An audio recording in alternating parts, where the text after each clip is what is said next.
Pessoal, oficialmente, bom dia, boa tarde, boa noite, já que provavelmente nós teremos pessoas assistindo esse encontro também em outros horários. Meu nome é Raquel, é um prazer estar aqui com vocês hoje. Eu sou fotógrafa, gestora no F158. Eu queria, antes de passar a fala para o Humberto, para ele começar essa aula, contar para vocês brevemente, porque tem muita gente nova chegando aqui, o que que é o F158, né? Nós somos um espaço cultural, hoje virtual, mas que começou a sua história há quase 20 anos. A gente vai completar 20 anos agora em agosto, coincidentemente no mês da fotografia. Coincidentemente ou não, né? E essa história começou com o Humberto, que está aqui com a gente hoje e que se mudou do Rio para Brasília e não sabia como fazer amigos em Brasília, que é uma cidade, para quem já conhece, que carrega uma certa frieza, né? Como que a gente faz amizades numa cidade nova, depois de adulto? É sempre um pouquinho mais complexo. E eu tô percebendo isso aqui, porque eu me mudei para Lisboa há 5 anos. E nessa vontade de conhecer pessoas com interesses afins e fazer amigos, o Humberto criou o Fotoclube F158 para aglutinar pessoas com esse mesmo interesse da fotografia.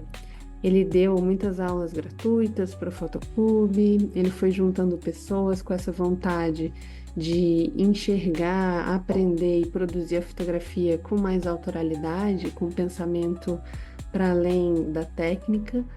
E pouco a pouco foi nascendo o Espaço F158 de fotografia, que depois se tornou o Espaço F158 de cultura, né, enquanto escola, com um formato já mais conhecido por vocês. Eu estou no F158 há 13 anos, e a gente teve em Brasília um espaço físico muito bonito, muito interessante. Tinha 12 salas com biblioteca, café, estúdio, laboratório.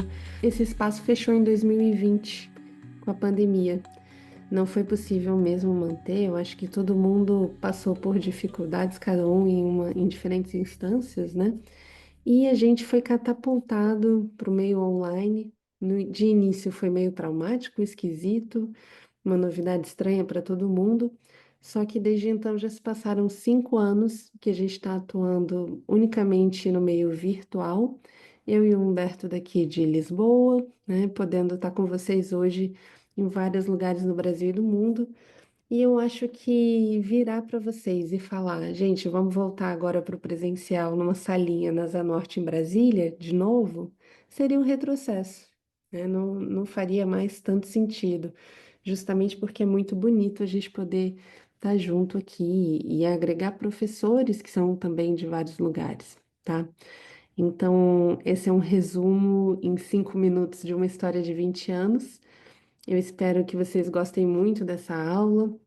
O conteúdo sempre foi um forte do F158 e hoje vocês vão encontrar muito conteúdo interessante e inspirador para que vocês queiram produzir depois de sair daqui, tá bom? Humberto, é contigo. Obrigado, Raquel. Bem, boa noite a todos, sejam bem-vindos a esse espaço virtual do F158. Como a Raquel falou, eu sou do Rio e eu vou contar em 5 minutos uma história de 40 anos de fotografia, que é o meu caso. Eu comecei a fotografar com 20 e poucos anos, 22 anos por aí. Nunca tinha tido uma câmera fotográfica, mas eu consegui um emprego, um freelancer, para fazer um trabalho de geofísica aérea na Amazônia, em Carauari. Carauari é um lugar que, na época, ficava a 3 horas de Manaus, de voo de Manaus, um DC-3. Um DC-3 era um avião que foi da Segunda Guerra Mundial, que a gente assinava um documento que se o avião caísse no meio da mata, tchau, dane-se, tudo bem. Tudo bem, que a companhia tinha seguro, mas a empresa TABA, da TABA, Transportes Aéreos da Bacia Amazônica, não se responsabilizava por absolutamente nada.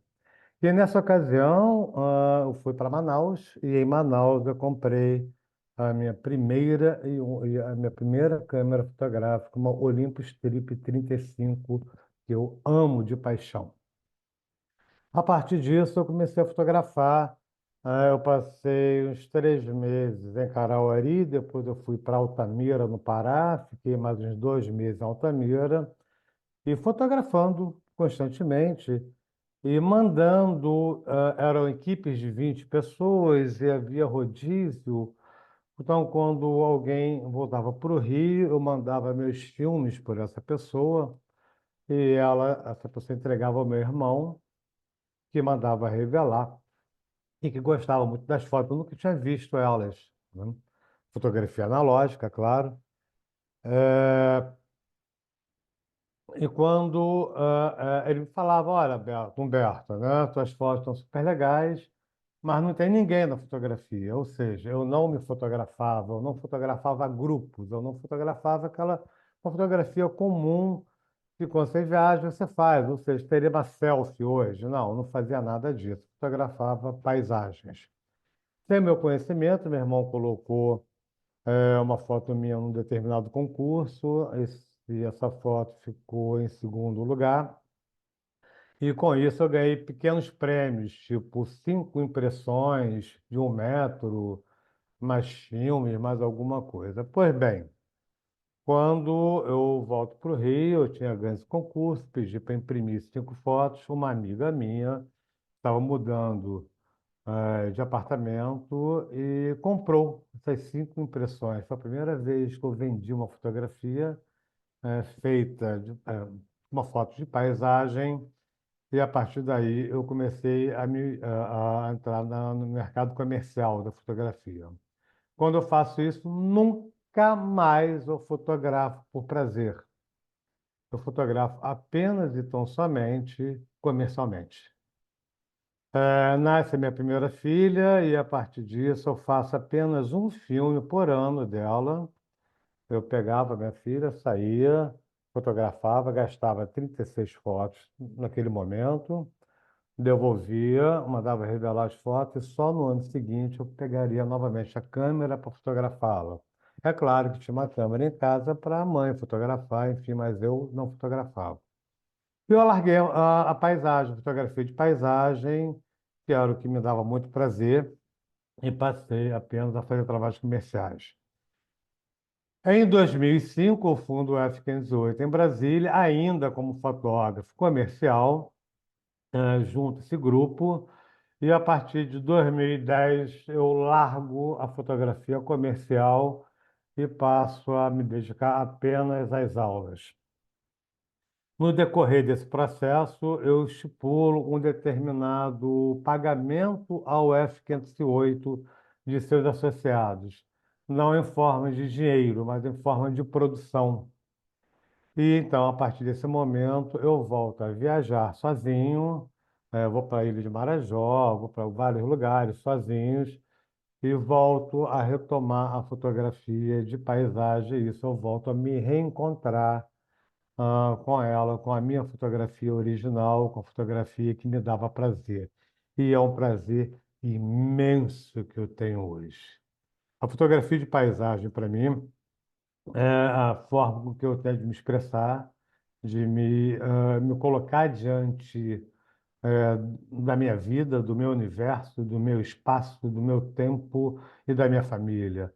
É da forma que minha neta, meus netos e meus filhos vão poder me eternizar, conhecer o meu trabalho, conhecer a minha pessoa, porque eu me coloco integralmente dentro do meu trabalho. Aí começa a ter uma diferença básica entre uma fotografia de paisagem, registro de algo bonito, e uma fotografia onde a paisagem é o seu discurso de fala, a sua voz, sua forma de falar, como o que você pensa da vida. E essa é uma diferença muito grande que nós vamos ver no decorrer desse encontro, a importância que tem no ato de captura de uma imagem que aparece na sua frente e que você tem recortes. E recorte é a nossa palavra desse encontro. É claro que eu vou apresentar a paisagem a partir de um recorte pessoal. Possivelmente o Bruno Rabelo, que está aqui, apresentaria a fotografia de paisagem sobre o recorte dele. O Télio Pacheco, que está aqui também nessa sala, que é professor do F508, possivelmente iria apresentar a fotografia de paisagem a partir de um próprio recorte. Então, toda fotografia é um recorte a partir da nossa compreensão, da nossa cultura, da nossa experiência, da nossa memória. Tudo é o que nós já vivenciamos, tudo é o que nós já pensamos, e a partir disso nós vamos selecionar plano A, plano B, plano C, se isso vale ou não a pena ser registrado em termos de fotografia. F508.br, arroba F508.br, é o Instagram oficial do F508 Brasil, arroba Raquel Pelicano com dois L's, é o da Raquel, e Humberto Lemos é o meu Instagram. A fotografia de paisagem é um dos gêneros mais antigos e contemplativos da fotografia. Ela busca capturar o espaço natural ou, às vezes, construído em sua escala, sua atmosfera e significado. É importante que a gente tenha noção de que, desde os primórdios da fotografia, o retrato, o nu fotográfico e a paisagem fazem parte. Desde o nascedouro que surge a fotografia até os dias de hoje, são três áreas extremamente importantes da fotografia. Todo o resto vem depois, o fotojornalismo vem depois, todas as outras áreas, segmentos da fotografia, eles vêm após esses três segmentos: retrato, nu e a paisagem. Para a gente perceber a importância da fotografia de paisagem, essa é a terceira foto mais cara do mundo. Ela custou 4 milhões e 300 mil dólares. Foi feito por um alemão chamado André Gusk. Essa foto já foi a primeira foto mais cara do mundo, tem cerca de 10 anos atrás. Depois nós tivemos a segunda foto mais cara do mundo, do Peter Lik, um australiano, que foi vendida por 6 milhões e 500 mil dólares. Ah, Esse é o site do Peter Lik. Essa foto dele foi vendida por 2 milhões e 400 mil dólares. Essa outra por 1 milhão e 100 mil dólares. Eu também tenho fotos de paisagem à venda, tenho site de fotos de paisagem à venda. Não chega perto de 1 milhão e 100 mil dólares. Por enquanto, ainda não, mas quem sabe não pode ser um bom investimento. Você compra hoje por 1.000 e daqui a 30 anos você vai vender ela por 1 milhão e 100 mil. Olha a oportunidade que eu estou dando agora para vocês, tá? Esse é o Peter Lik, para a gente perceber que fotografia de paisagem não é aquela que a gente faz no carro, fotografando uma paisagem fria com aquecimento dentro do carro ou fotografando um deserto do Saara com ar-condicionado. Eu acho que é importante você vivenciar o local, vivenciar a paisagem, sentir o calor que é necessário para aquilo, sentir o frio necessário para que você possa integrar, estar dentro da paisagem, percebê-la e, a partir daí, você ter um registro muito mais rico, muito mais interessante. Particularmente, eu não gosto do trabalho do Peter Lik, é uma opinião que é minha, porque eu acho o trabalho dele muito saturado na cor, muito photoshopado. Eu não trabalho com Photoshop pesado, na verdade, só uso Photoshop para limpar a imagem, basicamente isso. E eu acho que o trabalho do Peter Lik, ele bebe muito de uma camada, de uma forçação de barra na cor, que eu, particularmente, como falei antes, o meu recorte, eu não gosto desse tipo de tratamento de imagem. E vamos reparar que a fotografia onde que ele vende por 6 milhões e meio, ela é em preto e branco. Mas a captura da imagem, ela foi feita em, não só a captura, mas a exposição da imagem no site dele, ela é em cor. Eu sou o tipo do cara que eu entendo que a fotografia ou ela é em cor ou ela é em preto e branco, em seu nascedouro. Ela fala que ela é preto e branco. Ela se torna preto e branco ou ela se torna em cor. Naturalmente, se eu faço uma foto dessa em cor e o sujeito quer pagar 6,5 milhões de dólares como a foto em preto e branco, eu vou passar por cima disso, eu vou botar ela preto e branco bonitinho, rapidinho, para o camarada levar essa foto. Mas eu entendo que a fotografia ela fala por si, se ela é em preto e branco, se ela é em cor. Eu já vi pessoas até colocando na internet, você prefere a foto em cor ou em preto e branco?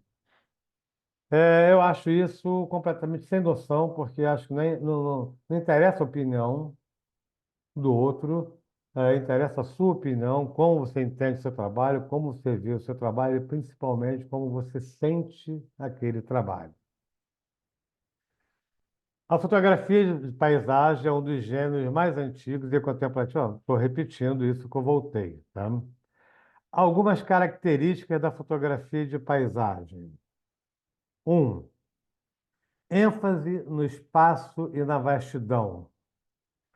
A fotografia de paisagem frequentemente privilegia amplas composições, onde o espaço horizontal ou vertical é um elemento chave. O olhar percorre a imagem, atravessa planos e se perde em sua profundidade. Esse é o trabalho do Hiroshi Sugimoto, um fotógrafo japonês que eu gosto bastante. Ele fotografa basicamente o nada, que é um tema que eu aprecio e que eu busco em meus trabalhos. A fotografia de paisagem pede uma composição baseada em planos. No primeiro plano, plano médio e plano de fundo. Esse é o Ansel Adams com um primeiro plano, algo próximo ao observador, seja uma rocha, uma planta ou alguém, uma pessoa ou um animal, alguma coisa do gênero. Plano médio, onde a ação ou o relevo se desenrola, ou, finalmente, um plano de fundo, geralmente céu, montanhas ou mar. Ansel Adams é apenas e tão somente o camarada que inventou a fotografia de paisagem em galeria de arte.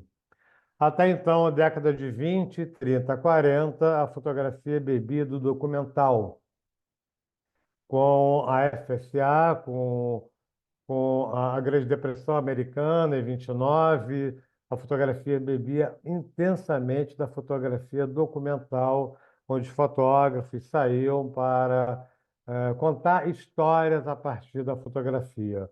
Ansel Adams foi um dos primeiros fotógrafos a colocar a fotografia de paisagem em galerias, em museus e a dar o status de fotografia de arte, saindo do patamar da fotografia amadora e entrando no patamar de um fotógrafo icônico na fotografia de paisagem. O preto e branco do Ansel Adams é algo assim sensacional. Terceiro ponto, uso da luz natural. A luz na fotografia de paisagem ela é essencial. Horários como alvorecer ou crepúsculo são os mais valorizados, pois trazem sombras suaves, cores ricas e atmosfera. Mas há também quem explore a luz dura, o nevoeiro ou a chuva para efeitos mais dramáticos ou introspectivos. Esse é um fotógrafo alemão. O trabalho dele é todo no Ártico, o grande trabalho dele é todo no Ártico, onde ele está buscando trabalhar com a questão do aquecimento global, enfim, fazendo várias denúncias a partir do seu trabalho e com fotos assim escandalosamente bonitas. Relação entre a natureza e tempo. A fotografia de paisagem é quase sempre uma meditação sobre o tempo, seja ele um tempo geológico, onde você registra as rochas, erosão e montanhas, um tempo que seja atmosférico, onde você tem nuvens e estações, e, finalmente, um tempo que é a minha paixão, o subjetivo. Masao Yamamoto é outro fotógrafo oriental, simplesmente sensacional. Intenção estética ou intenção política. A paisagem, ela não é neutra. Nunca será neutra. Pode ser sublime, ela pode ser grandiosa, ela pode ser quase espiritual. É algo que no meu trabalho eu tenho uma relação muito próxima do que poderia ser o meu momento espiritual de encontro comigo, de encontro com a natureza, do encontro com o sublime. É onde eu encontro esse local de diálogo comigo próprio e com a energia que eu acredito que haja no mundo, tá? Que é essa energia grandiosa que a gente encontra no universo. Ou ela pode ser também uma melancólica, com espaços vazios, espaços abandonados, e pode ser, novamente, uma questão de crítica com as paisagens urbanas degradadas e os efeitos da intervenção humana. A questão climática hoje é um nascedouro para a fotografia de paisagem. Vários fotógrafos hoje bebem dessa narrativa das questões climáticas. Ou seja, fotografia de paisagem não é aquele belo pôr do sol que você encontra na praia no final de um dia. Vai muito além dessas questões. Embora o campo da fotografia de paisagem tenha sido historicamente dominado por homens, muitas fotógrafas têm produzido trabalhos potentes e inovadores, explorando a paisagem sob perspectivas estéticas, políticas, afetivas e simbólicas. A questão da fotografia, da mulher na fotografia, da mulher na arte, é um tema recorrente no F508, do papel da mulher na história da arte, na história da fotografia. Isso é um trabalho que a Raquel desenvolve já tem bastante tempo pelo F508, buscando trazer para todos nós, para nossos conhecimentos, grandes artistas que foram sufocadas o tempo inteiro pelos homens, na arte, enfim. E esse é um trabalho que a gente sempre busca muito forte no F508. A Laura Gilpin, uma das pioneiras da fotografia de paisagem no século XX, fotografou o sudoeste americano com sensibilidade à luz e à forma e com profundo respeito pelos povos nativos e pelo ambiente. Ron Orn, embora transite entre fotografia, escultura e instalação, muito seu trabalho fotográfico é focado nas paisagens da Islândia, em suas formas e suas atmosferas. Justine Kurland, conhecida por suas fotos de paisagens americanas habitados por figuras femininas, meninas, mães andarilhas. A Linda Connor, suas imagens têm qualidade meditativa, atemporal e lidam com a presença do sagrado na natureza. Vamos reparar que nós temos aqui enquadramentos fechados, enquadramentos mais abertos, e aí nós temos as variações do primeiro plano, segundo plano, terceiro plano da fotografia. Uta Barth é uma alemã, se eu não me engano. Seu trabalho é altamente atmosférico, subjetivo, quase como paisagens mentais.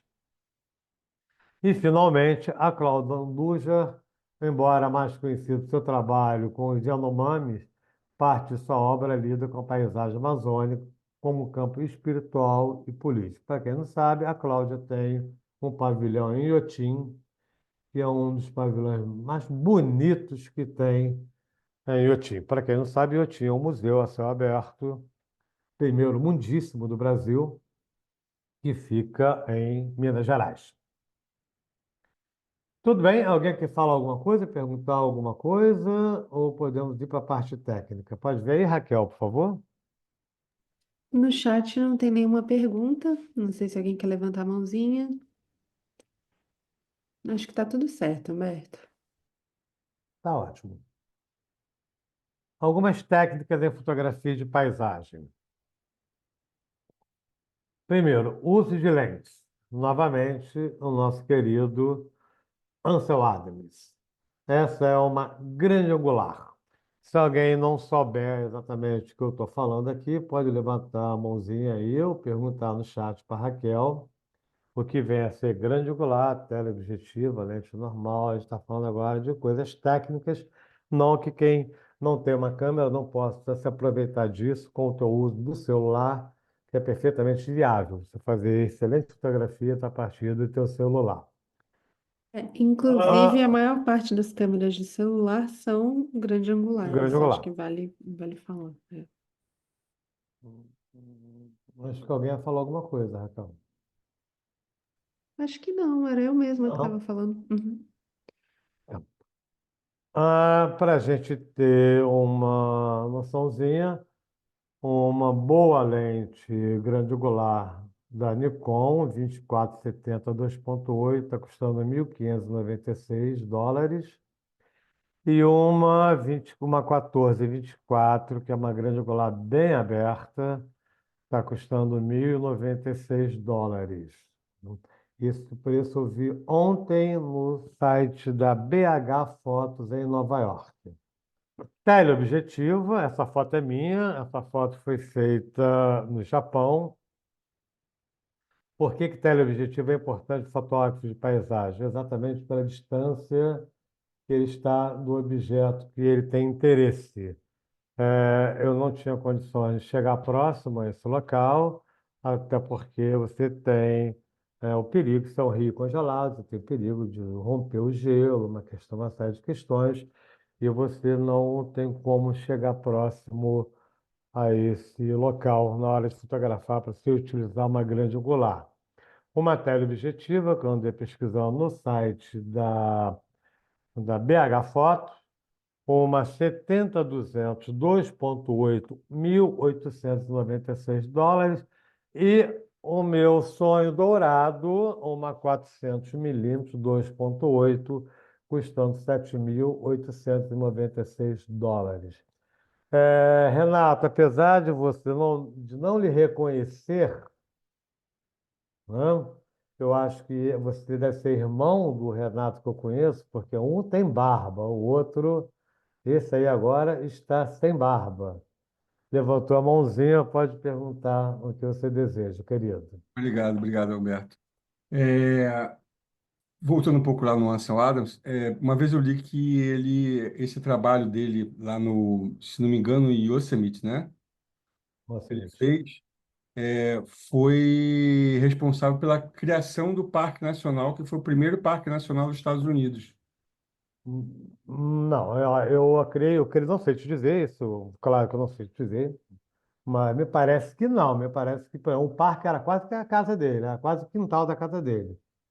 Mas Ele não era vivia. parque ainda, Ah, pelo que talvez não fosse um local mais fechado, como Parque Nacional, não sei te dizer. Isso, Mas se exatamente. for, eu acho que deveria ser Parque Ansel Adams, na verdade, né? Porque o É. cara fez, né? O cara fez muito aquilo ali, pelo amor de É. Deus. Mas não sei te dizer se era assim antes. Você acha que o Sebastião bebe um pouco dele aí? Qual Sebastião?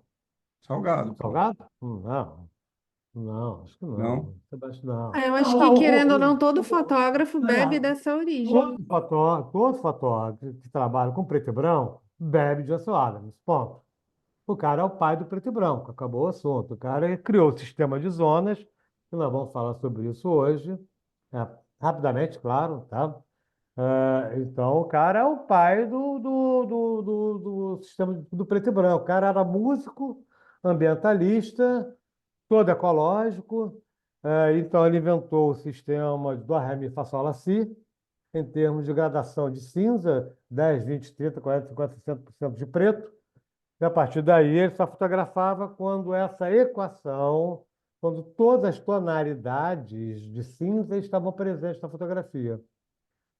Eu vou mostrar a ele comparado à foto de alguém que me mandou, uma foto de paisagem, depois eu mostro até uma foto do Ansel Adams para a gente dar uma olhadinha na diferença do tratamento de imagem. Que essa é uma outra etapa do trabalho, da fotografia de paisagem, da fotografia em si, né? É a captura, é o assunto, é a captura, e depois você vai ver o tratamento de imagem. Então, sim, Sebastião Salgado, no aspecto da fotografia em preto e branco, assim como todo e qualquer fotógrafo que faça um bom preto e branco, bebeu de Ansel Adams, com toda certeza. Beleza? Bom, e a coisa não é tão cara assim, né? Vamos lá, 7.896 dólares para você brincar com uma 400 milímetros, você tem que ter muita razão para estar gastando esse dinheiro nesse brinquedo aqui.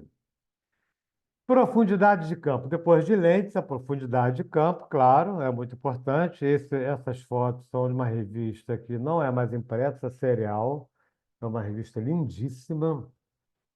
Infelizmente, ela não está mais à venda, ela não é mais impressa, não tem mais a parte física dela. Que você vai ter resultados interessantes. E o trabalho da serial, o que é muito importante quando a gente começa a pensar fotografia como forma de expressão, é que nesse ensaio todo a gente vai ver que existe uma coisa chamada paleta de cores terrosas. Então, existem padrões para você fazer um trabalho mais estruturado. Eu falei que eu gosto, a minha vida é fotografia de paisagem. E eu busco viajar para fazer fotografia de paisagens. Na verdade, para mim, existem 4 tipos de viagens, né? A viagem é trabalho, que não é viagem. Você vai lá, vai trabalhar, no máximo à noite, você vai dar um passeio ali perto onde você está hospedado. No dia seguinte, vai trabalhar novamente e vai embora. Uma outra viagem é a viagem de lazer, aquela que você vai para a praia, vai ficar o dia inteiro na praia tomando caipirinha e não quer saber de absolutamente nada. A terceira viagem são as viagens culturais, aquela que você vai dar 22 mil passos num único dia, andando, conhecendo 50 coisas num único pedaço do dia, aproveitando ao máximo aquele negócio. Depois você tem que ter férias para poder descansar das suas férias, e seu pé está inchado. E a quarta viagem é a viagem de fotografia de paisagens. Essa, para mim, é a viagem que tem que ser mais bem estruturada. Eu tive a oportunidade de ir para o Japão por 2 vezes, pretendo ir pela terceira. Para quem nunca foi ao Japão, vá, procure ir. Não é tão caro quanto a gente imagina. Para quem mora em Brasília, é mais ou menos o preço de Brasília. Pelo menos era, não sei como é hoje. E no Japão, eu fui 2 vezes, ou seja, fui e voltei pelas as 2 vezes. Eu entrei e saí por Tóquio. Então, eu estive em Tóquio 4 vezes na minha vida. Eu não tenho uma única foto de Tóquio, nem mesmo de celular, porque eu não fotografo com celular. Eu não fotografo a troco de nada. Eu tenho a cultura da fotografia analógica, comercial, onde só pegava uma vez a minha filha por ano, saía com ela, fotografava e não fotografava mais. Eu não tenho uma única foto de Tóquio, nem de celular.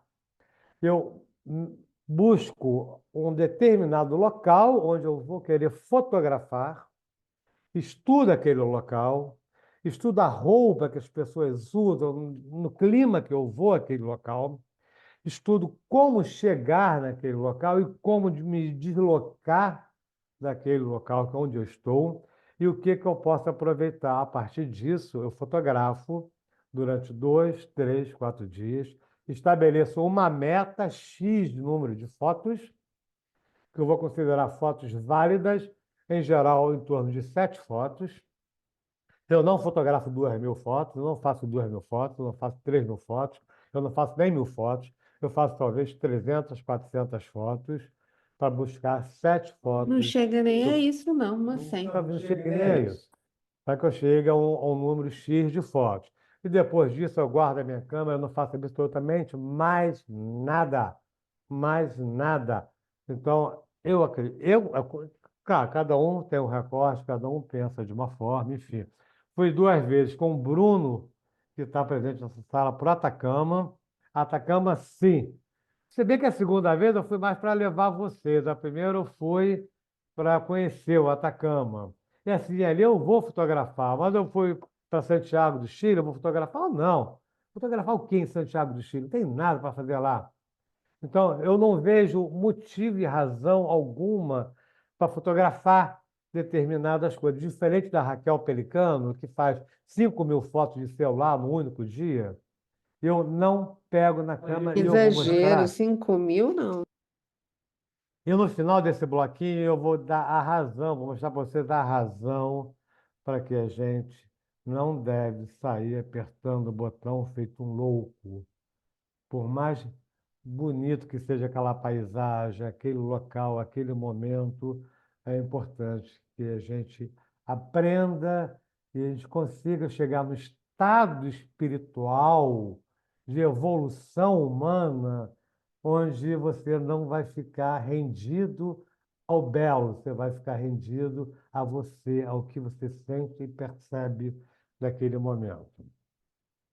Então, é interessante você fazer uma busca. Que tipo de trabalho que eu vou buscar aqui? Eu vou buscar uma paleta de cor, que é rosa, eu vou para Cuba. Havana é colorido pra caramba, então eu vou fotografar Cuba em cor. Não, talvez eu queira fazer em preto e branco, porque é um diferencial. É até uma questão muito importante que eu faço. Eu coloco no Google. Eu vou para Takayama, que é Alpe japonês. Eu coloco no Google Takayama imagem. Vejo o que as pessoas fazem. Falo, isso eu não vou fazer. Se todo turistão faz isto, é o que eu não vou querer fazer. Eu vou buscar fazer algo que esteja em outro local, em outro momento, de uma outra forma, representar aquilo. Uso de tripé, mais longa exposição. Caso o pessoal do núcleo tem interesse. O Télio, que está aqui na sala, ele pretende dar uma oficina, um curso de fotografia de longa exposição. Dá um tchauzinho aí, Télio, para as pessoas te localizarem, por favor. Olha o Télio, olha que simpatia. O Télio está no F508 há 15 anos, sei lá quanto tempo o Télio está no F508. Né? É um quase fundador do F508, está aí. Enfim, seu grupo animal, o Télio vai dar uma oficina sobre o uso de tripé e longa exposição, onde você vai ter trabalhos que podem ser interessantíssimos a partir do uso eh, da longa exposição. Né? Da sensação de ser mais leitoso, enfim, é tripezão, baixa velocidade e, principalmente, se possível, usar um filtro ND. Para isso, você precisa comprar ou um tripé Manfrotto, que é a melhor marca, não precisa ser necessariamente Manfrotto, pode ser qualquer coisa, desde que sustente o peso da tua câmera, e da tua lente. O Manfrotto está em torno de US$ 700 e o monopé Manfrotto até 5 quilos está em torno de US$ 240.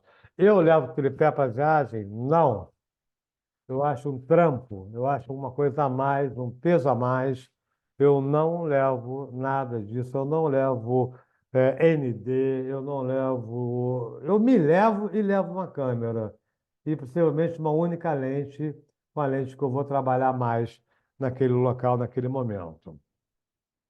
Filtros ND, densidade neutra, que vai possibilitar com que você faça durante o dia fotos em baixa velocidade, dando a sensação desse mar leitoso. Se alguém estiver boiando no assunto, é só falar que eu explico melhor o que vem a ser filtro ND. Todo mundo sabe o que é isso que eu estou falando? Com carro, muitas vezes, você tem uma película. Coloca uma película para reduzir a visibilidade de quem está do lado de fora para dentro, né? Tem as que são legalizadas, tem as que já chega a ser ilegal, porque a pessoa tem que ver mas um pouco, pelo menos, quem está dentro do carro. O ND é mais ou menos isso, é como se você estivesse colocando uma película na frente da tua lente. Fazendo isso, a luz vai entrar com uma quantidade menor. Óbvio, né? Se eu estou colocando uma película, é como se eu estivesse colocando uma cortininha blackout na frente da minha lente. Não blackout, o blackout vai vedar completamente. Uma cortina filtrando a entrada de luz. Quando eu filtro a entrada de luz, eu perco velocidade na captura da imagem.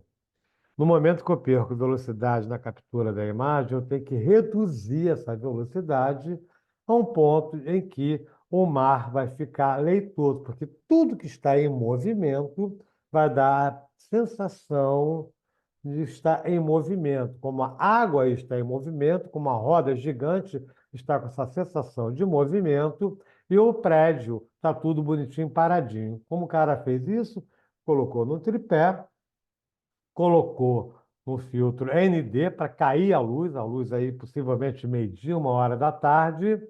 Ele pôde colocar numa velocidade bem lenta, e a partir disso ele registra o movimento da roda gigante como um movimento da água, dando essa sensação de água leitosa. Grosso modo, é isso, uma explicação mais básica do que vem a ser o filtro ND. Ele faz esse papel de película, né? Você tem graduações de 1 a 10 stops.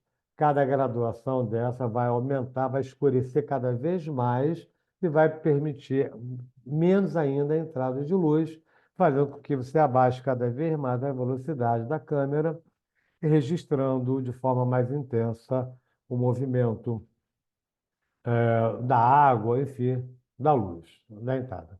Deu para entender direitinho?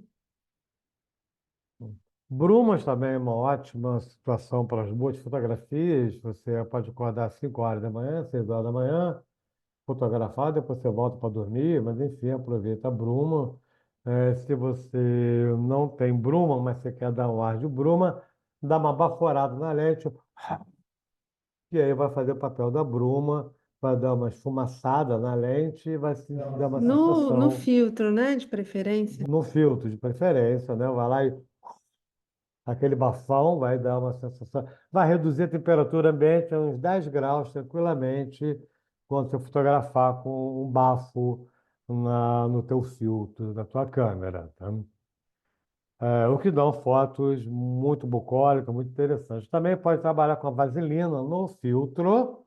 Passa a vaselina líquida no teu filtro, você vai dar, ela vai escorrer, e a partir disso, desse escorrimento da vaselina, você vai dar essa sensação de algo que está derretendo, de algo que está em movimento também. Podem ser resultados bem interessantes, bem legais na parte técnica da fotografia. Paleta de cor, é fundamental você trabalhar com a paleta de cor, como a gente já tinha visto lá nas fotos da Serial. Esse é o Alfredo Stefano, um fotógrafo mexicano que tem como tema o deserto e explora muito a questão das cores, com planos muito largos, trabalho bem minimalista e com uma cor bem intensa. E a partir disso vem além de arte. Na verdade, o Alfredo Stefano, ele bebe muito da cultura da além de arte. A além de arte são aquelas paisagens construídas pelo homem na natureza. O trabalho da direita é Cristo, que se notabilizou, e da Jeanne Claude, que se notabilizou em encapsular prédios e ilhotas, e, enfim. E é o Robert Smithson que criou essas espirais ah, na água, enfim. Você cria, além de arte, com o movimento nascido do minimalismo e do conceitualismo, que expande o pensamento do território da arte para muito além do cubo branco e pautou a pauta de cuidados com o planeta Terra e com o meio ambiente. O Alfredo Stefano bebe um pouco disso. Você vê a questão da expertise em preto e branco, Renato, que é a questão do Ansel Adams, quando ele desenvolve o cinza médio, que é o parâmetro de 18%, e a partir daí ele faz o sistema de zonas, trazendo um preto e branco com toda a gama de cinza. Vamos olhar nessa sequência de fotos, que nós temos, não tem nada estourado na fotografia, e não tem nada subexposto, tem informações em toda a fotografia. Apesar de ser uma foto em baixa resolução que eu peguei na internet, a gente pode notar que na pedra do lado direito, que está em contraluz, tá? Está frontal para a gente, eu tenho a definição da pedra. Então, esse é um preto e branco muito bom. Novamente, o filtro ND está sendo aplicado aqui. Veja o mar leitoso, como a água está bem leitosa. É uma fotografia que obedece à geometria, uma composição clássica, minimalista e muito bem equilibrada. Quando a gente fala de composição clássica, geométrica, em preto e branco, a gente está falando da composição em fotografia de paisagem. O primeiro ponto é geometrização da forma. É fundamental que você traga essa geometrização da tua fotografia, para a sua fotografia, tendo até como base a sequência de Fibonacci. 1 mais 1 é igual a 2, 1 mais 2 é igual a 3, 3 mais 5 é igual a 8, e por aí vamos, seguindo a proporção do Fibonacci, tá? Esse é o trabalho do Michael Cannon, fotógrafo que eu admiro profundamente, onde o trabalho dele está dividido em 4 partes. A parte superior direita deixa a árvore praticamente na regra dos terços, dentro do quadrado estipulado do recorte do Michael Cannon. Um trabalho que aqui também se fala do espaço negativo, que é uma outra linguagem, uma outra história, que para quem fez o composição avançada, nós trabalhamos bastante com relação a isso. Podemos trabalhar com moldura, quando a gente começa a emoldurar o nosso trabalho a partir de molduras naturais, tá? Esse é o trabalho do Matsumoto, Yasu Matsumoto. E a gente pode começar a fazer molduras a partir de composições naturais.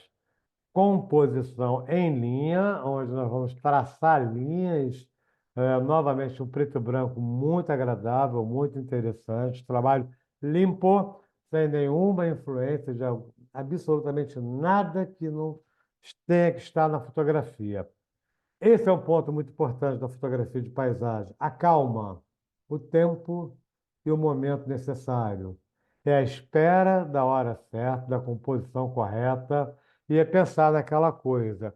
Eu quero ter 7, 10, 15 boas fotos nesse projeto.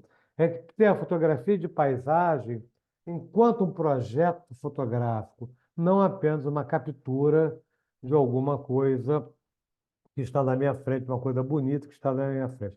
Deixa eu só dar uma interrompida aqui, um segundinho, é porque eu tenho que colocar na parte de som, né? Composição com sombras também você pode fazer um belo trabalho interessante na tua fotografia de paisagem. De quem é esse trabalho? Deixa eu ver aqui, não vi o nome. Giacomo Brunelli. Trabalho com Reflex, esse é o trabalho do Dude 2, é um coletivo aqui de Brasília, de Lisboa, de 2 fotógrafos, muito bons.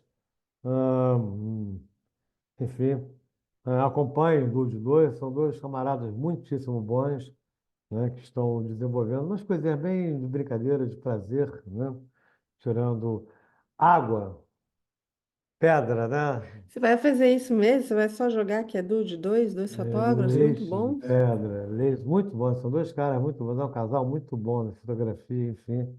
Vale a pena acompanhar o Instagram deles. Quase não postam lá, mas tudo bem.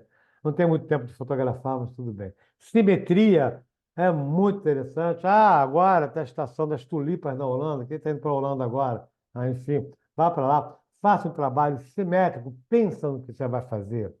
Pensa no que você está fazendo, não vai lá apenas registrar, busca uma autoralidade na sua fotografia de paisagem. Tudo que é importante para você é buscar autoralidade, seja ela na simetria ou seja ela na assimetria, com o uso das cores, enfim, é buscar estruturar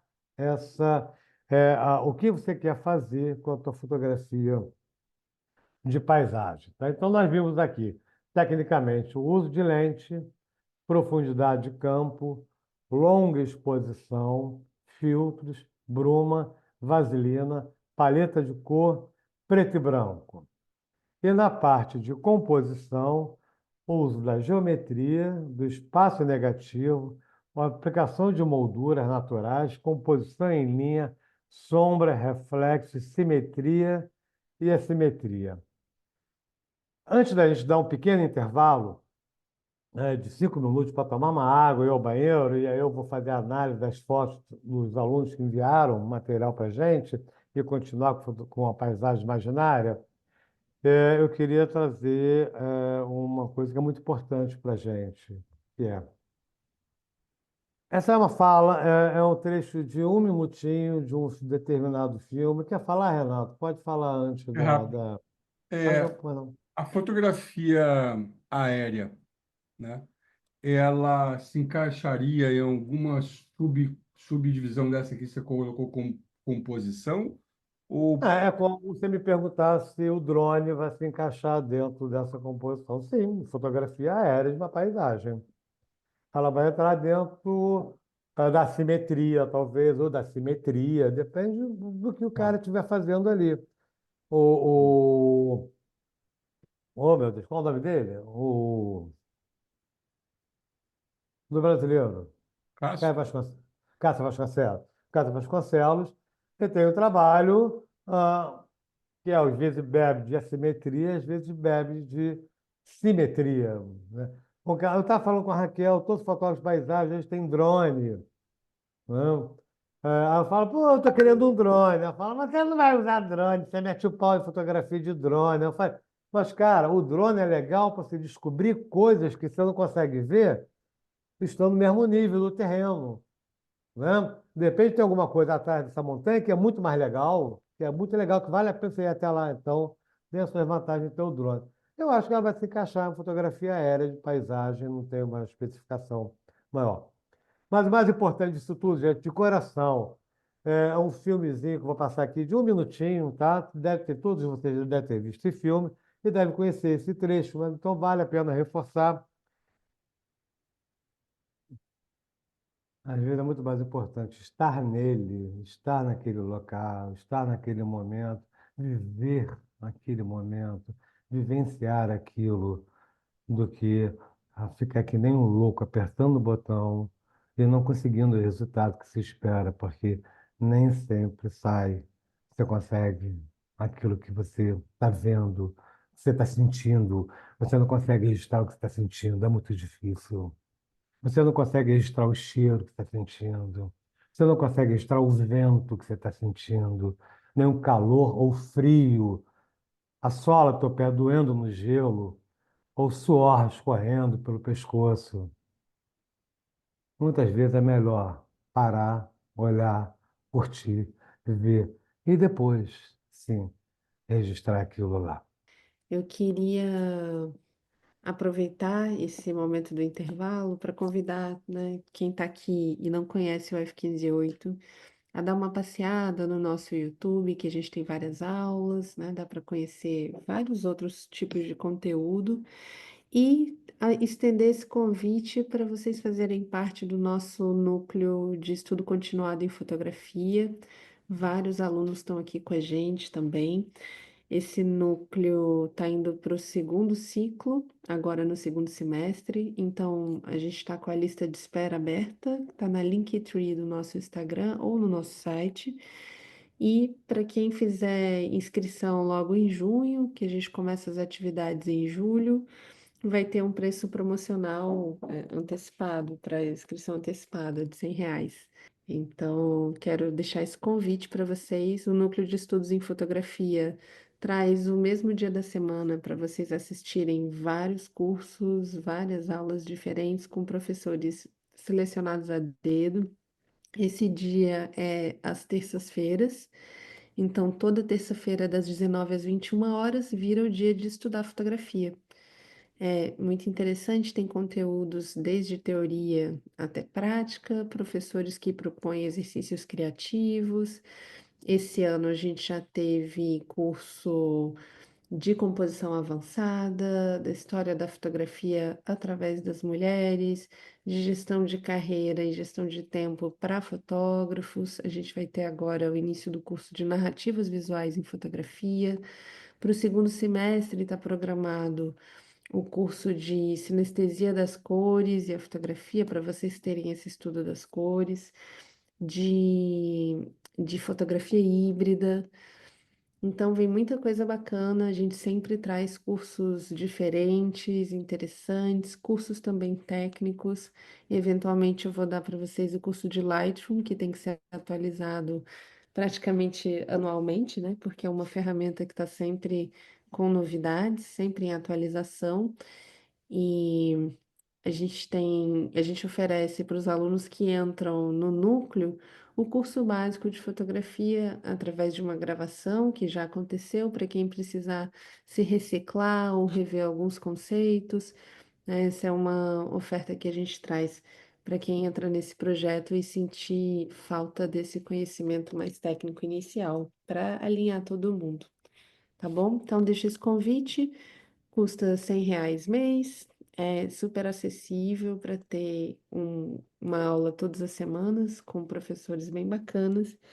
E como esse conteúdo que a gente tem aqui. Essa aula faz parte do núcleo, por isso tem muita gente do núcleo. De vez em quando a gente faz um encontro especial aberto para quem está de fora conhecer o F158, tá bom? Qualquer dúvida, manda mensagem para o e-mail que vocês receberam para essa aula. Vocês vão falar ou com a Amanda ou comigo, né? Ou nos links de contato do F158, todos os caminhos levam a Roma. Então, qualquer um dos caminhos que vocês tentarem falar com a gente, vão estar falando ou comigo ou com a Amanda. É isso, Humberto, é contigo. Obrigado, Raquel. Bem, eu vou analisar agora as fotos do pessoal do núcleo que enviou. É um trabalho para a gente apreciar. Lembrando sempre que são críticas, comentários críticos com relação à foto. Nada, em momento algum, é pessoal, muito pelo contrário, mas eu prezo pela honestidade, tá? Lembrando que é sempre um recorte que você pode não concordar, mas é um recorte pessoal, cada um tem seu próprio recorte. As fotos aqui não estão em ordem de chegada, não tem nenhum critério da minha parte de alterar. E em uma e outra eu dou uma mexida na foto, eu dou um corte aqui, um corte ali, ou trago referências, eu tomei essa liberdade, sempre para possibilitar que o aluno perceba uma outra forma de ver a mesma imagem. Isso pode ser uma experiência rica para todos nós, ok? Pois bem, a Tereza Anatra. Eu gosto da foto, Tereza. Não sei se ela está aí ou não. Enfim, eu gosto da foto.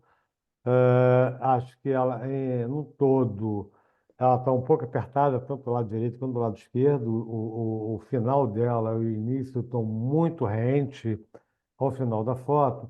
E eu percebo aqui claramente que são duas fotos em uma foto. São dois temas completamente distintos, e aí eu tomei a liberdade de traçar uma foto apenas com o pier, apenas com esse pier, que é para mim uma foto específica, e aqui eu trouxe uma outra composição diferenciada. Então, quando eu vejo essa imagem original tua, eu penso na hora em que ela poderia ter duas imagens dentro dessa mesma fotografia, trazendo ela mais limpa e ela mais objetiva na composição. Lembrando sempre que eu achei aqui no corte que eu dei, na foto inferior à direita, ela está apertada do lado esquerdo, porque eu não me incomodo de sangrar a fotografia com o pia. Está tudo bem, mas eu preciso de um pouquinho mais de área de respiro do lado esquerdo da fotografia, ok? Cláudia Augusto, eu não sei se ela está por aí, se a Cláudia estiver. A foto também é legal, uma panorâmicazinha, uma grande angular. É, o quadro está bem largo, eu gosto da questão desse quadro bem largo. o movimento das nuvens estão muito interessantes, que meu olhar bate na nuvem e ele me conduz, a nuvem me conduz às árvores, que é o ponto que está lá, obedecendo a tua regra dos terços, enfim. Eu não sou muito obediente com isso, nem dou muito valor à regra dos terços, mas enfim, ela está lá, tá? Me incomoda um pouquinho a falta de informações que eu tenho no primeiro plano, ou seja, na mata. Aí a questão do tratamento de imagem. E principalmente tem aqui uma casinha, alguma coisa, sei lá o que que é isso, que tem aqui na pontinha direita inferior da fotografia, e também no tratamento eu teria dado um tapinha para tirar essa. Ih, parece que é uma casinha, não sei o que que é isso que está lá. Mas trazer um pouco mais de informações também na parte da montanha. De resto, a foto está limpíssima, o enquadramento limpo, e só tenho dentro dela o que deveria estar, com exceção dessa casinha ou dessa coisa que está ali no finalzinho. Ana Morelli. Ana, isso é Atacama, nitidamente é o Atacama. Olha, já tem o endereço, né? Aí eu já começo a ficar assim, isso tem o endereço. Eu não sei onde é essa foto, não faço a menor ideia, pode ser qualquer lugar do mundo. Eu não sei onde é essa foto, não faço a menor ideia, pode ser qualquer lugar do mundo. Aqui eu tenho o endereço, que é o Atacama, tá? E aí nós temos o quê? A meu ver, tá? Eu tenho aqui um primeiro plano com um ângulo mais baixo, onde você realça o terreno. E ao fundo você tem um vulcão, Lilicandu, sei lá, alguma coisa ali, Licandu, sei lá, um troço desse aí, o vulcão. Eu acho que elas acabam brigando uma imagem com a outra, tá? Aí eu tomei a liberdade e dei um corte. Olha a vastidão que eu passo a ter na fotografia. Eu acredito que ela esteja uma composição muito mais potente, muito mais intensa. Agora, já sem endereço, eu já não sei mais onde é, pode ser qualquer lugar do mundo onde tem aqui uma vegetação mais agreste, né? Mais intensa, mais forte, do que numa fotografia onde eu tenho uma briga entre o terreno, que é bonito o terreno, onde eu tenho um vulcão, que é bonito, mas um está brigando com o outro, um está em oposição ao outro. No momento que eu dou um corte, e poder ser vice-versa, apenas o vulcão ou apenas esse terreno. Eu acho que a partir daí você teria uma foto com mais impacto do que aqui foi enviado no original. Marcelo Ronald, não sei se ele está aí ou não, se tiver, dá um toque, eu estou aqui, ok, beleza. Eu acho que isso aí é Central Park, me parece que é o Central Park, né? Se eu Marcelo está tivesse aqui. se eu tivesse se isso for o Central Park, a foto está errada porque você deu o endereço para mim, tá? Então já está errado porque eu já sei onde é essa foto. O ideal é que eu não saiba onde é isso, porque é um trabalho que é autoral, é um trabalho que é meu, sou eu que estou percebendo. Enfim, a foto é linda, a hora linda, a hora bonita, as cores bonitas, deve ser o tono. Mas aí, Marcelo, eu penso aqui no seguinte: opa! Eu acabei de tirar os prédios, acabei de tirar esse galho dessa árvore à esquerda que me incomoda profundamente, que não deveria existir. Acabei de criar uma imagem, uma aquarela, e principalmente valorizando os reflexos do prédio que está por trás da foto. O estar atrás da foto, nessa situação, para mim é muito mais rico do que a foto em si, do que a foto que está lá atrás. Eu reconheci Nova York pelas fotos que estão lá atrás. Aqui eu já não sei mais onde é. Isso pode ser leste europeu, isso pode ser qualquer lugar do mundo, qualquer lago do mundo, no dono de algum lago. Mas aí eu, não satisfeito, resolvi ainda verticalizar essa fotografia, e aí eu tenho a imagem original, eu tenho a segunda opção da mesma foto, e aqui eu tenho a terceira opção, emoldurando suavemente com os galhos, agora sim, trazendo o prédio e trazendo o lago também em primeiríssimo plano. A partir daí, eu tenho, deu erro aqui, as três opções de uma mesma foto, e aí está a prova. Nunca, raramente, o primeiro enquadramento que você faz é o melhor. é importante que você abaixe, que você ande à direita, ande à esquerda, olhe, perceba a foto como um todo, e a partir daí você vai tirar, vai ter um ganho muito maior no seu trabalho no momento em que você faz recortes mais específicos da sua fotografia.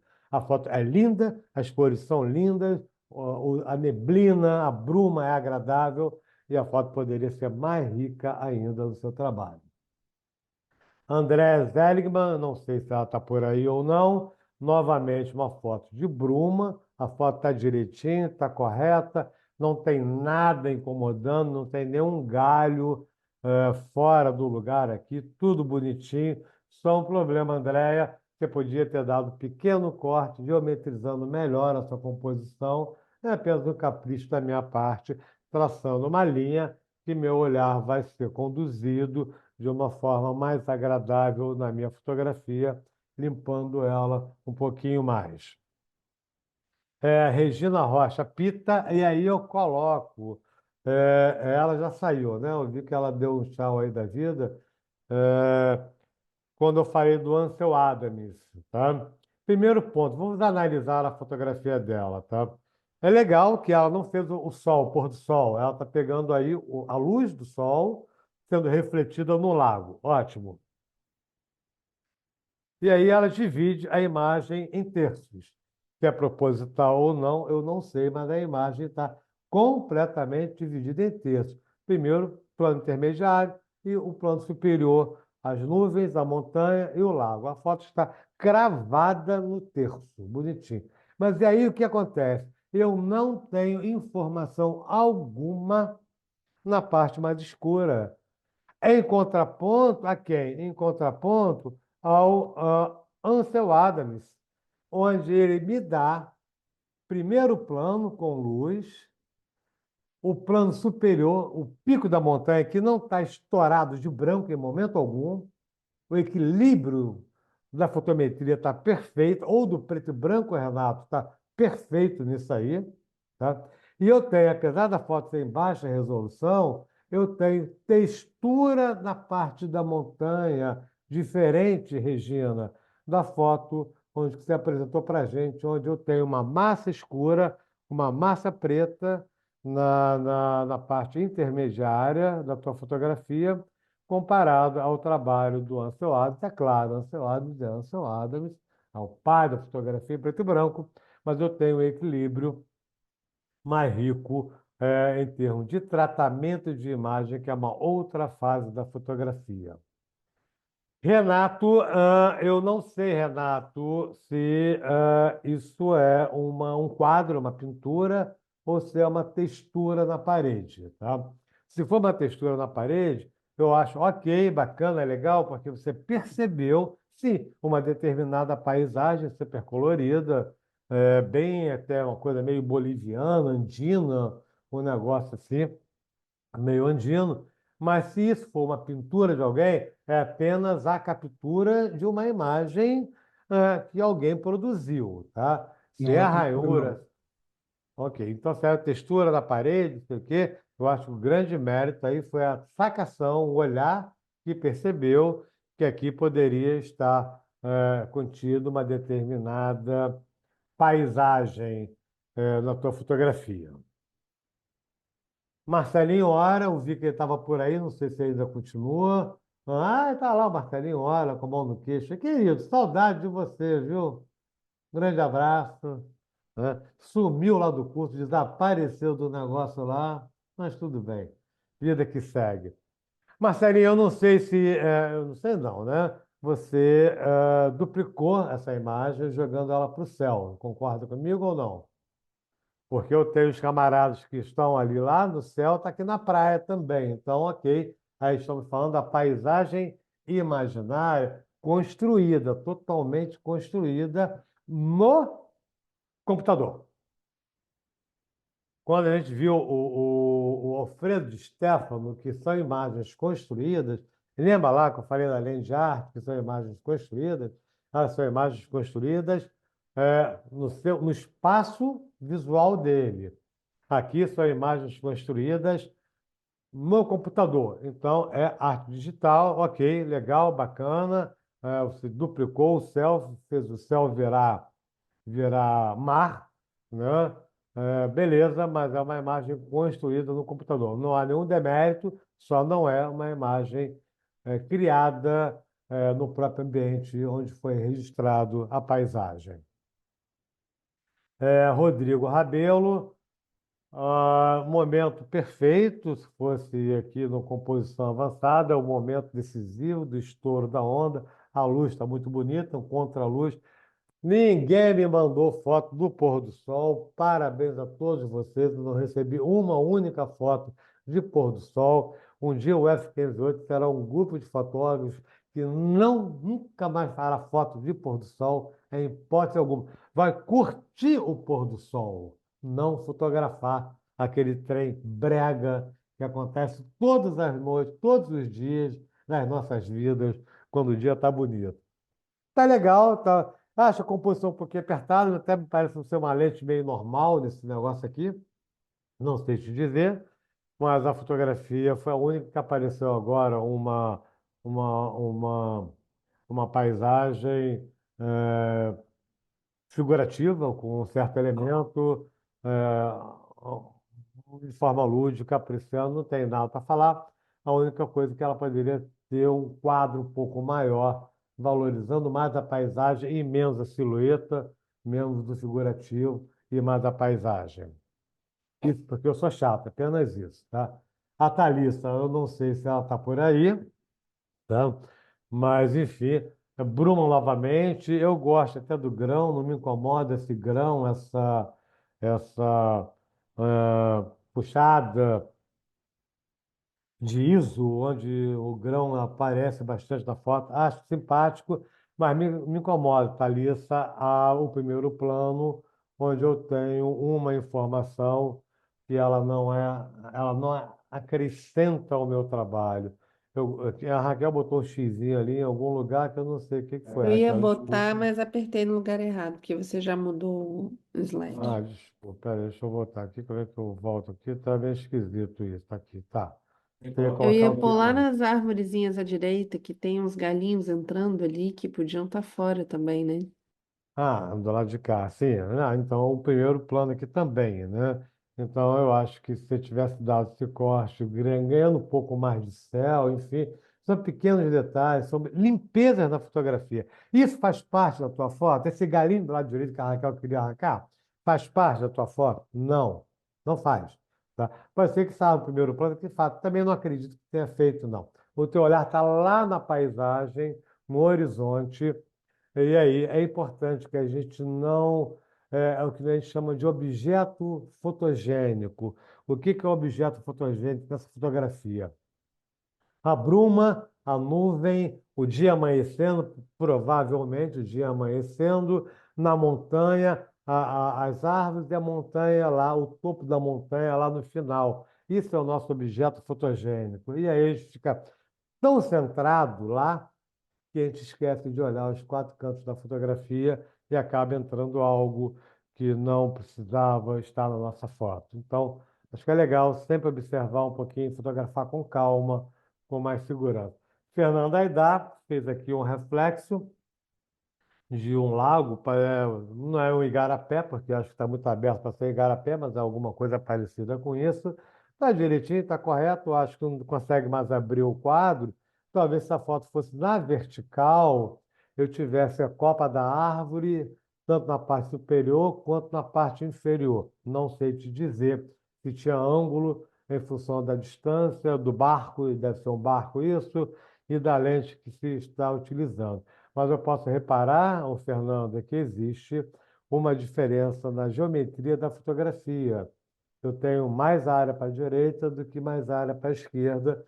Podia ter equilibrado um pouco mais essas distâncias entre o assunto principal e as laterais da tua fotografia. Bruno Rabelo fez uma panorâmica, que eu acho interessante. Panorâmica, Bruno, eu só não entendi de maneira alguma essa calçada.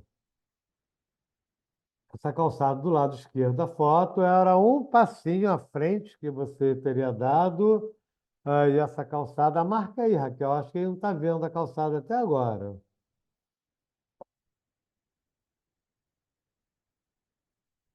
Viu aí, Bruno? Vi, vi. Ah, tá bom, tá certo.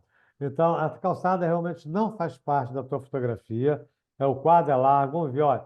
Você tem até as entradinhas direitinho no lado da direita, da esquerda. Se tivesse avançado um passo aqui, você teria melhorado, inclusive, o lado esquerdo, equilibrando mais, eliminando até aquele outro caminho que começa a apontar logo no comecinho do lado esquerdo aqui. Você teria um resultado mais rico, mais legal. Mas o lugar é bem interessante, bem agradável. Gabriele, é a nossa última foto. Essa água me deu vontade de entrar. Isso é uma qualidade muito legal. Me deu muita vontade de entrar, mas eu acho que houve aqui uma bobeada, Gabriele, porque primeiro que esse barco está perdido na foto, tá? Ele não deveria estar aí nesse momento. O protagonismo aqui é essa luz do sol batendo nessa água, nessa espuma, nessa cor dessa água que é maravilhosa e nesses arrecifes que estão tendo aqui. O que está após as pedras não deveria estar na foto. Deveria ter buscado uma composição, jogando toda a tua câmera para a direita, eliminando essa parte do mar que está por trás dessas pedras. Alguém perguntou onde é isso? Eu também amaria saber onde é esse negócio aí, e principalmente se essa água é quente, porque se for, isso é um convite ao desespero de comprar uma passagem agora e ir para esse canto aí. E o barquinho, eu acho que ele está sobrando a fotografia. Eu acho que ele não está bucólico como poderia estar, né, a meu ver. Então, eu acho que o que está legal aqui é essa vontade que me deu de dar um mergulho nessa água aí, agora, nessa hora. É isso, se alguém quiser reclamar de mim, pode reclamar. Agora, a hora é essa, e não reclamando, eu não posso fazer nada. Raquel, alguém quer reclamar de mim? Humberto, sou eu, Gabriele. Oi. Eu sabia que você ia xingar o barquinho, eu tinha certeza. Óbvio, óbvio. E onde é isso, Gabriela? Eu quero ir para esse lugar. Ah, mas não tem que ser segredo. Boa, adorei a resposta. Vai se ferrar, Humberto. Se vira, né? Não interessa onde foi ou não. Muito bem. Bom, gente, vamos lá. Paisagens imaginárias é algo que eu gosto bastante. Eu começo a perguntar a vocês algumas questões.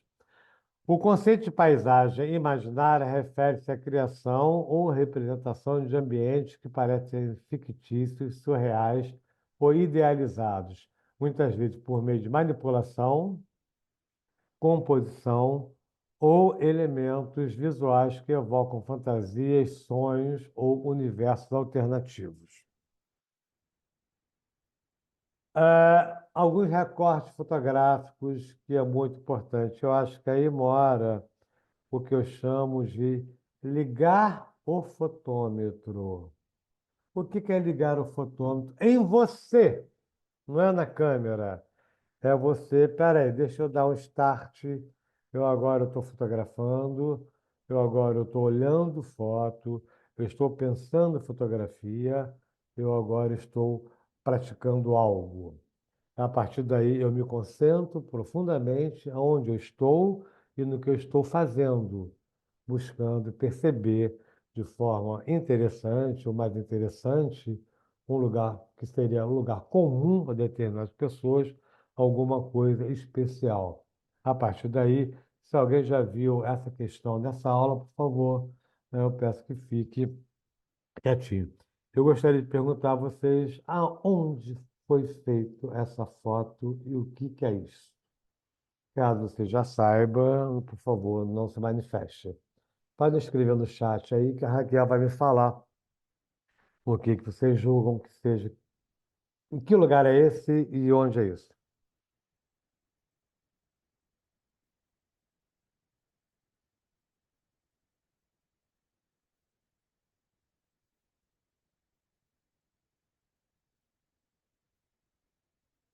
Alguém falou alguma coisa, Raquel?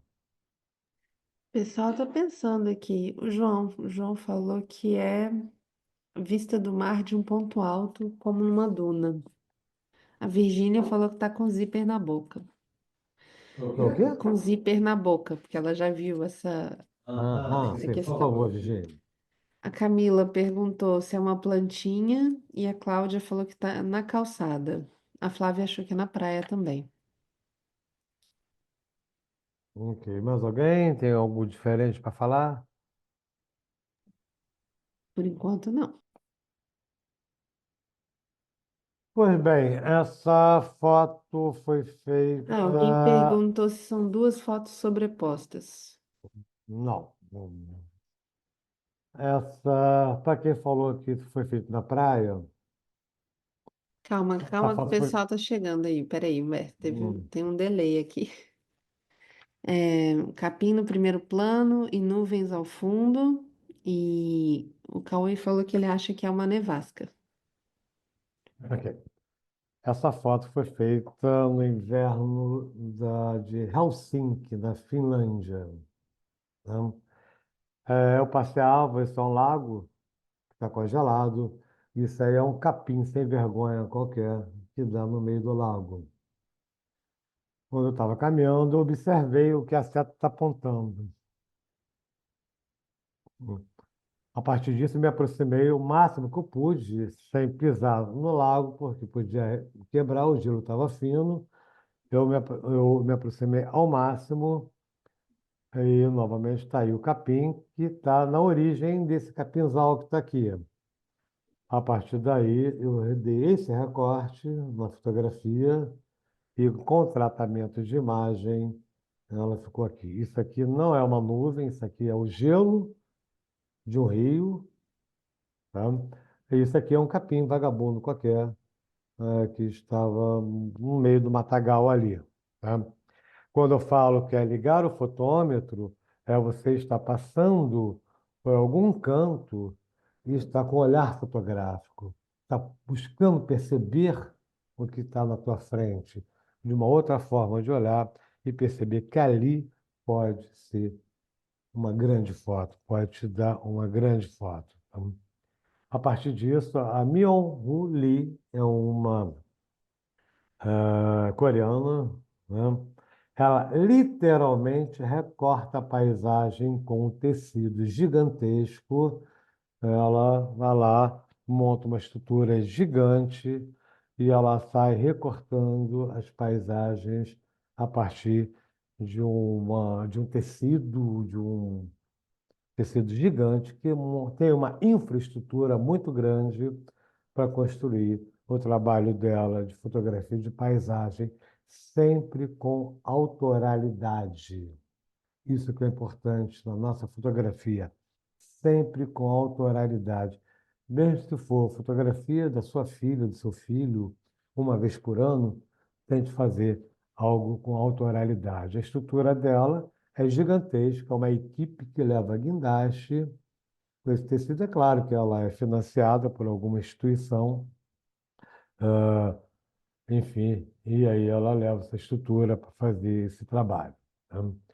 Esse camarada, eu gosto muito desse trabalho, teria essas fotos na minha casa hoje, né, tranquilamente. Ele faz múltiplas exposições do mesmo assunto, com vários ângulos. Ele vai quase 360 graus, fotografando o mesmo assunto de vários ângulos, dando essa sensação vibrante na paisagem, no recorte que ele faz, dessas árvores. Teria essas fotos tranquilamente na minha casa. Já. Hum.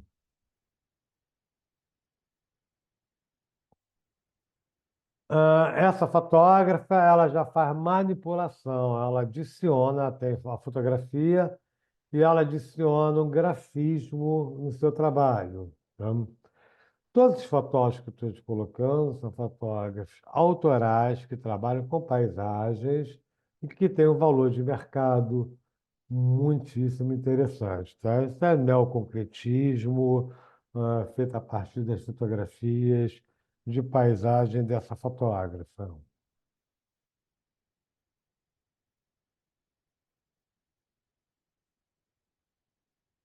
Essa outra, ela também dá um pequeno recorte, sempre na manipulação, tá? Ela manipula a imagem no computador, não há nenhum problema em manipular a imagem.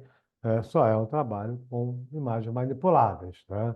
Que eu não vejo nenhum tipo de problema com relação a isso. E ela faz pequenos vídeos também, verticais, que saem da, no lugar comum, né? Que causa um certo incômodo, depende de quem estiver olhando, enfim.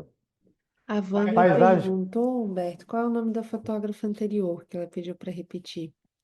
Qual? Essa? Essa, eu acho que sim. Quem? Depois, Vânia, vocês também vão ter acesso à gravação, dá para repetir também, ver, Uhum. anotar, enfim. Já esse camarada, isso é uma planta na casa dele. Então, o jardinzinho da casa dele. Ele tem móveis em miniatura, monta cenários em miniatura. Ah, não posso viajar porque custa caro. Eu não posso fazer fotografia de paisagem, porque custa caro. Pelo amor de Deus, vai na livraria ali de arte, compra MDFzinho, móvelzinho desse tamaninho. MDF custa R$ 2, né? Monta um micro cenário na cebola da tua casa, pega as cebolas da tua casa, brócolis, tá na geladeira, mini árvores, mini mesas, mini abajures, e aí você cria um cenário imaginário, e aí você pode trabalhar. Não há desculpas, sabe? Mini cadeirinhas, mini mesinhas, mini espelhinhos, e brócolis, brócolis, couve, couve, couve, enfim, você pode fazer 1 milhão de coisas a partir daí com essa aqui é o trabalho dele, ó. Aventuras do Senhor e Senhora Cervo, né? Ele coloca lá o cervinho lá. Aquilo dali é tudo. Isso aqui é a raiz, do lado direito é a raiz de alguma coisa, que eu não sei do que é, mas é a raiz de batata, saipim, sei lá o que é esse trem aí. Enfim, você cria cenários, né? Pode brincar, inclusive, com seus filhos com relação a criar cenários fotográficos. Da parte de pertencimentos da Raquel, e aí eu convido ela para falar sobre esse trabalho. É engraçado, né? Esse trabalho eu lembro que, por alguma razão, essa imagem de uma cadeira na praia, ela tinha ficado no meu imaginário, na minha cabeça. Então, ela já existia na minha cabeça há algum tempo. E aí foi mais difícil de viabilizar do que eu pensava, porque eu só encontrava cadeira de praia, aquela cadeira de praia feia, né, de plástico, ou aquela de metal dobrável, que não tem nada a ver com essa estética, ou aquela cadeira, no máximo aquela cadeira de plástico que minha mãe dizia que eram os móveis italianos quando ela estava sem dinheiro para comprar uma cadeira da varanda, sabe aquela cadeira de plástico empilhável? Então, são cadeiras muito feias, que não tinham nada a ver com o que eu tinha na minha cabeça, né? E aí um dia a gente passou numa praia que era bem vazia, não tinha quase ninguém e tinha uma uma cabana de pescador. E o pescador tinha várias cadeiras, algumas sem pé, meio estragadas, desse tipo aí, e ele me emprestou essa para foto, né? Então, quando eu vi, eu sabia que era exatamente a cadeira que eu queria. Depois, quando a gente já não está procurando mais, né, eu vi várias cadeiras interessantes para fazer essa imagem. E a ideia dessa foto é uma série de fotografias de objetos tirados do seu contexto original nessa situação do mar. E eu também parti muito desse princípio de que eu não conheço muitas fotógrafas de paisagem, não tinha nenhuma que eu conhecia até pouco tempo atrás que trabalhavam com esse tema. Sempre questionei isso, né? Um tema tão, tão bonito, tão interessante, e por isso eu quis desenvolver alguns trabalhos nessa frente também. É isso. Agora, Obrigado, preciso, Raquel. tô procurando aí um apoio para pegar uma carrinha, como falam aqui em Portugal, colocar, passar no antiquário ou no alfarrabista, pegar um monte de elementos, um abajur, né, queria, sei lá, uma mesa de cabeceira, uma cama, livros, e aí passear pela costa de Portugal com essa carrinha e fotografando esses elementos nas praias frias de Portugal, frias e vazias de Portugal. Quem sabe um dia eu não consigo. Obrigado, Raquel. André Galvani adora esse trabalho também. Ele enche um cavalo com bolas de aniversário dentro de uma paisagem.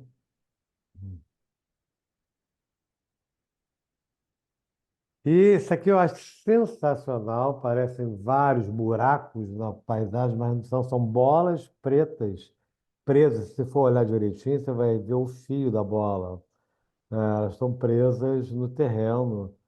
Ah, que aí lembra muito o trabalho do Alfredo Stefano, onde ele constrói dentro da paisagem, ele layouta, ele pensa, ele faz o layout, ele desenha a foto, ele produz, ele leva a produção e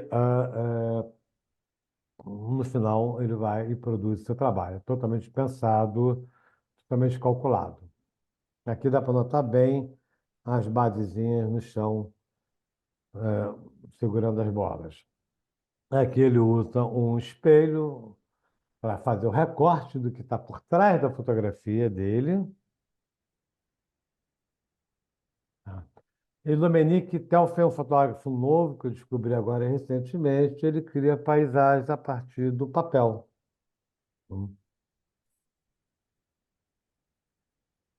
As composições que criam paisagens não mostram topografia reais, mas são fotocópias em preto e branco de arranjos que a artista monta a partir de materiais do cotidiano, como borra de café, folhas metálicas e papel de seda, e que ela captura pressionando o botão da fotocopiadora.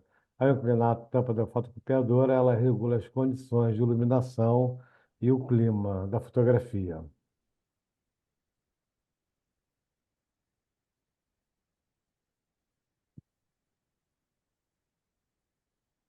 Esse já usa o dorso de um cavalo como moldura do seu trabalho.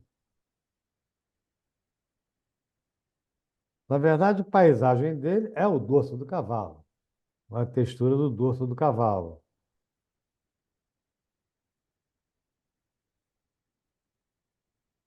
É linda a foto.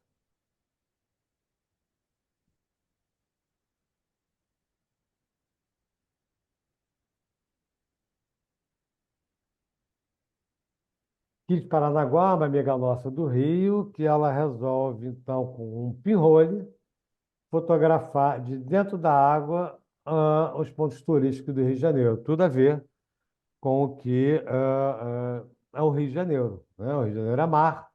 Então, ela entra no mar e fotografa a partir, ela emoldura a paisagem do Rio de Janeiro a partir da água.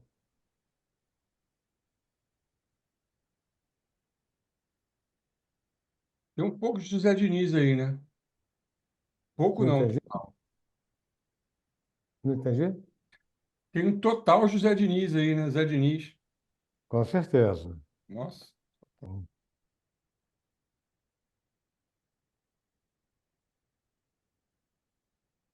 E Michael Kendall, um dos meus fotógrafos prediletos, ele trabalha com em preto e branco, longas exposições, fotografia completamente geométricas, um preto e branco sensacional, né? E é um camarada que eu tenho como uma referência muito grande no meu próprio trabalho. Eu amo essa foto, teria essa foto na minha cara, na minha cara na hora. Também essa foto da direita maravilhosa, enfim. E, finalmente, para a gente fechar, são as paisagens refletidas, também manipuladas, onde ela fotografa, inverte a imagem e coloca e aplica novamente na fotografia. A partir daí, ela tem uma outra imagem trabalhada. Ou seja, a fotografia de paisagens, paisagens imaginárias, são uma infinidade de possibilidades que a gente tem. Eu quero agradecer muitíssimo a vocês pela presença aqui na aula. Lembrando que o F508 comemora 20 anos de existência em 2025. Muito graças a todos vocês que estão aqui agora acompanhando esse nosso bate-papo.